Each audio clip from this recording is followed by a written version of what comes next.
An rawaito cewa a wani zamani mai nisa lokacin da ayari ke yanke, hamada suna bi ta tsakanin rafuffuka da koramu. Wani ɗan kasuwa daga Sahara mai suna Rashid bin Suhail ya fito tafiya mai tsawo zuwa gabas ɗauke da kaya da turare masu ƙamshi. Sai dai a tsakiyar tafiyarsa iska ta juya masa baya. Guguwa ta tashi, sama ta cika da iska, har ya shafe duk wata alamar ayarinsa. Ya tsinci kansa shi kaɗai a cikin tekun ƙura, babu abin da yake gani sai rawaya mai shimfiɗa ba iyaka. Muryarsa ta ɓace cikin guguwa, maƙogwaronsa ya bushe da ƙishirwa har ya fara jin kamar hamada na kiran sunansa. Da rana ta fara faɗuwa a sararin yamma, sai ya ji wata lausasshiyar murya mai ban mamaki kamar iska ce take kiran sunansa. Sai ya juya a gigice, sai ya ga wata mace tsaye tsakanin dutse da yashi. Kyakkyawa ce fiye da abin da ya taba gani, gashinta na shawagi kamar zare, tufafinta farare ne na haskakawa da launin faduwar rana, idanunta suna dauke da zurfin teku da surrin wuta. Ta matso kusa da shi a hankali ta ce, "Ka bi ni, ruwa yana kusa." Bai tambaye ta ko wace ce ba, kuma bai yi karfin halin kin binta ba.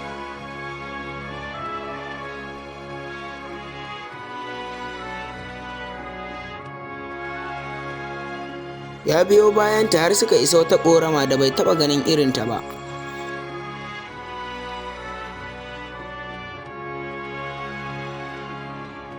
Ta nuna masa rijiya ta ce, "Sha, kai mai ɓata a hanya." Da ya ɗaga kansa daga ruwan bai ganta ba.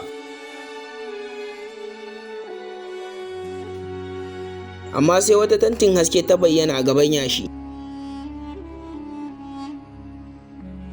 Ya shiga ciki sai ya same ta a zaune kamar bata taɓa ɓacewa ba. A gabanta akwai tukunyar turare mai ƙamshi da bai taɓa jin irinsa ba.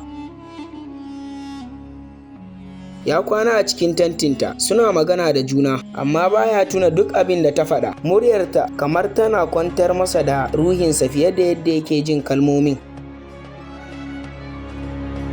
Da gari ya waye bai tarar da komai ba sai wani shuɗin mayafi na siliki mai ɗauke da wannan kamshin. Bai san cewa wannan daren ba ceto bane, farkon wani kaddara ce da babu dawowa.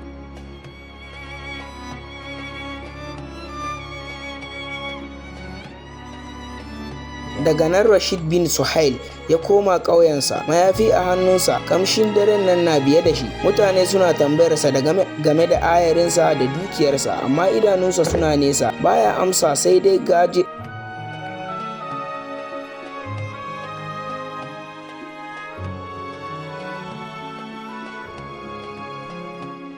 A wani dare bayan ƙauyen ya yi shiru, ya ji wata murya mai laushi a wajen tagarsa.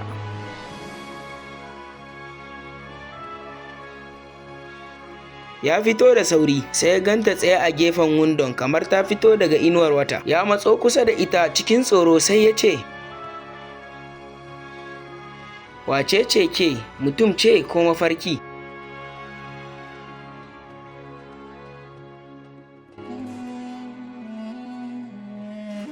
Ta yi murmushi, haske daga idanunta mai rikitar da zuciya ce. Ta ce, "Ba lallai ba ce ka san ko ni wace ce. Abin da ke tsakaninmu an rubuta shi tun kafin a halicci wannan ƙasar da kake takawa." Maganar tana ɗauke da sihiri da tsoro, amma kyawunta ya rinjayi zuciyarsa. Ta miƙa masa hannu ta ce, "Idan kana so na, ka same ni a wannan kwarin, kada ka gaya wa kowa, a ƙarƙashin inuwar dabino da hasken wata."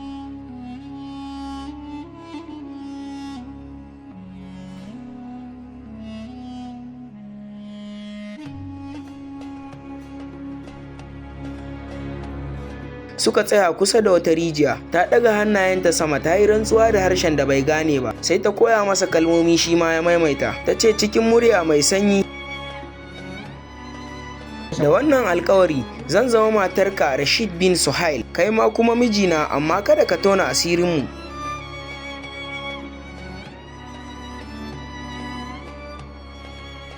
Tun daga wannan daren Rashid ya fara rayuwa tsakanin soyayya da sirri tare da wannan matar. Da kwanaki suka wuce rayuwarsu ta canja gaba ɗaya. Kasuwanci ya bunƙasa, arziki ya ninku, har mutanen ƙauyensu suka fara cewa albarka ta sauka a gidansa. Amma Rashid bai san cewa a bayan wannan albarkar akwai wata mace daga duniyar da ba a gani ba. kuma tana ɗauke da gaskiyar da idan aka sani komai zai canza.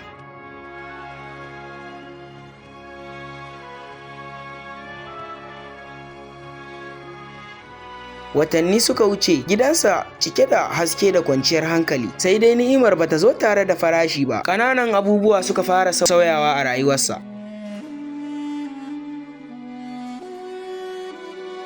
Inuwarsa bata dace da tasa ba idan suna tafiya tare ba, hotonta baya bayyana a cikin ruwa idan ta kalli fuskarta. Da daddare yana jin raɗe-raɗin murya a cikin gida, kamar mata suna magana a cikin ɗakuna, amma idan ya buɗe ƙofa baya ganin kowa. Wata rana a kasuwa da safe, dattijon ƙauye ya zo kusa da shi.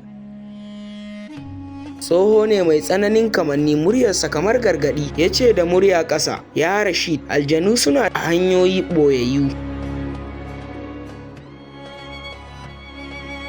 Wasu suna kama da mutane domin su ruɗi zukata. Kai hattara, domin wasu sun sayar da rayuwar kansu ba tare da sun sani ba."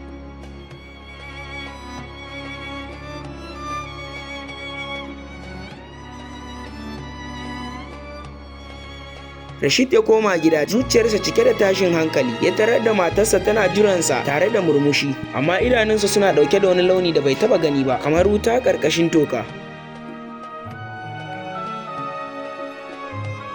Ya zauna gabanta, muryarsa na rawa. Ya ce, "Mutane suna magana a kanki, suna cewa ke ba ɗaya daga cikin mutane ba ne." Ta yi murmushi a hankali, ta taɓa fuskarsa. Ta ce, "Shin ana auna soyayya da jikin ƙasa ko na wuta? Na ƙaunace ka ya Rashid. Shin soyayyarka abin tsoro ne idan daga wata duniyar ta?" Ya yi shiru na ɗan lokaci sannan ya ce, "Ina son ki, amma ina jin tsoro." Ta matso kusa, ta sa tafin hannunta a ƙirjinsa.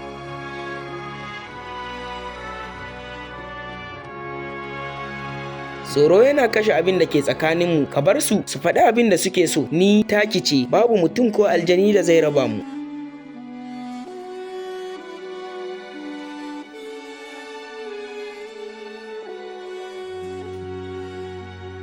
A wannan maraice, Rashid ya ga wani inuwa ta wuce gefen gida kamar bakar iska.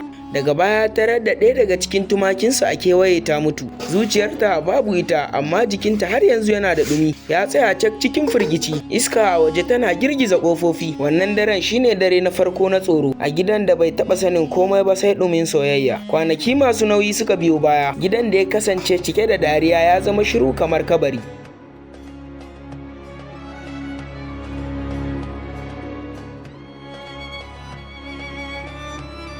Wata rana da dare, matarsa ta ɓace ba zato.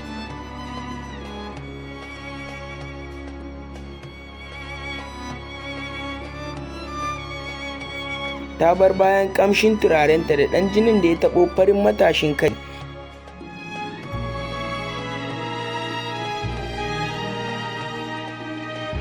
Rashid ya zauna gaban murhu cikin ruɗani, idanunsa sun kafe a sarari, zuciyarsa cike da tambayoyi. Ya fita yana neman ta a hanyoyi, a bakin rafi da cikin yashi, amma babu wanda ya ganta, babu wanda ya san hanyar da ta bi. A rana ta uku da ɓacewarta, rashin ƙarfi ya tilasta Rashid zuwa gidan wata tsohuwa a gefen ƙauyen. An san tana da ilimin tatsuniyoyi da tsofin littattafai. Ya nuna mata shuɗin mayafin da matar ta bar masa tun farko. Tsohuwar ta daɗe tana kallonsa, sannan ta ce da murya mai rawar jiki, "Ya ɗana, wannan mayafi na wadda aka kore daga duniyarta tana daga zuciyar wani sarki daga sarakunan aljanu. An hukunta ta saboda ta taɓa son ɗan adam kafin kai. An tilasta mata rayuwa a duniya, tana neman soyayyar da za ta mayar da ita duniyarta ko ta shafe ta gaba ɗaya." Rashid ya girgiza da jin wannan magana.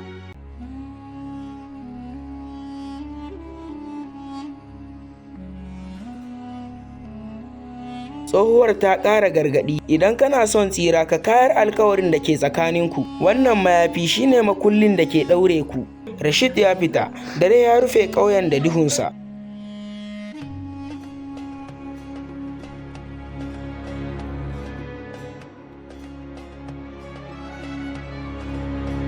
A hanya sai dattijon ƙauye ya sake tare shi, ya ce da murya mai kaifi, "Har yanzu kana da zaɓi ya Rashid. Idan ka rabu da ita yau za ka tsira, idan ka rike alkawari za ka halaka kamar waɗanda suka halaka kafin kai." Sai ya bashi wani tsohon littafi.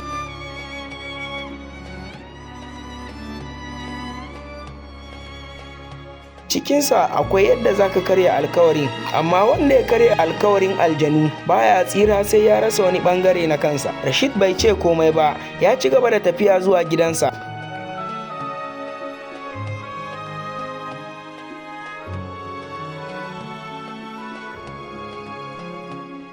Kafin ya bude kofa, ƙasa ta girgiza ƙarƙashin tafukansa. Wani jan haske ya bullo daga cikin gidan, ya shiga da sauri. Sai ya ganta tsaye a tsakiyar wuta, gashinta na shawagi kamar harshen wuta, idanunta na walƙiya. Ta yi ihu da murya mai cika ko'ina, ba wanda zai kwace ka daga gare ni, ko mutum ko aljani. Ya matso kusa da ita cikin tsoro da ƙauna, sai ya ce, ina kika je? Idanunta sun cika da hawaye duk da wutar da ke kewaye da ita.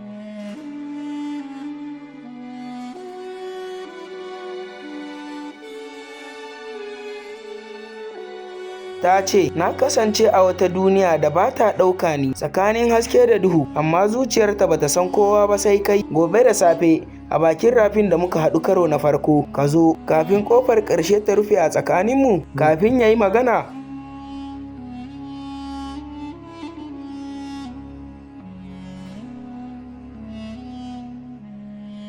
wutar ta mutu. Rashid ya tsaya shi kaɗai a gidan da ƙamshin toka da turare ya cika.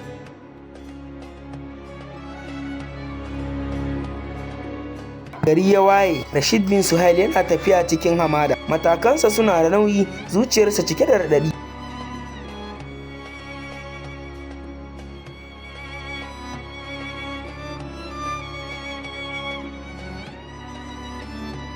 Yana tuna kalaman dattijon nan, wanda ya karya alkawarin aljanu, dole ya rasa wani ɓangare na kansa.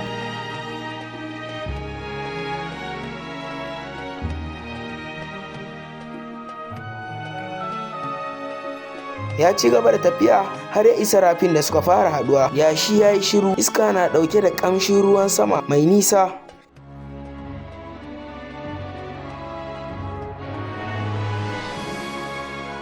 Sai ta bayyana daga cikin hazo, fuskarta ta yi fari kamar wata, tufafinta suna dauke da ɗan sanyi na safiya. Ta matso kusa, idanunta cike da hawaye.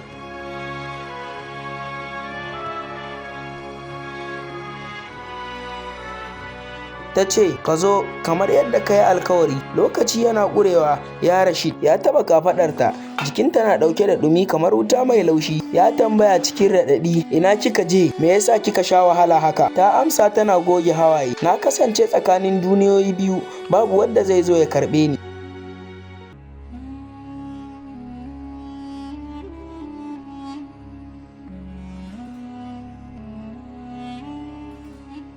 Sai na dawo, na gano cewa ina dauke da ciki. Halittu biyu sun hada abin da baya haduwa, tagwaye ruhohi biyu sun hada abin da baya haduwa. Rashid ya tsaya cak, ya tambaya a hankali, me hakan ke nufi?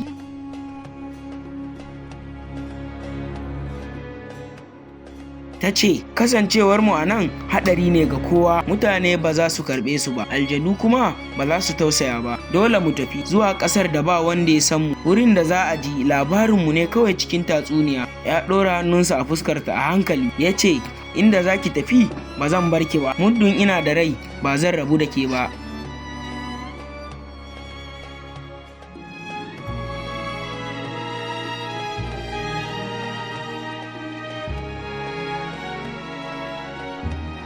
Ta yi murmushi tare da hawaye masu zafi. Ta ce, da wannan dare sabuwar duniya za ta fara a gare mu.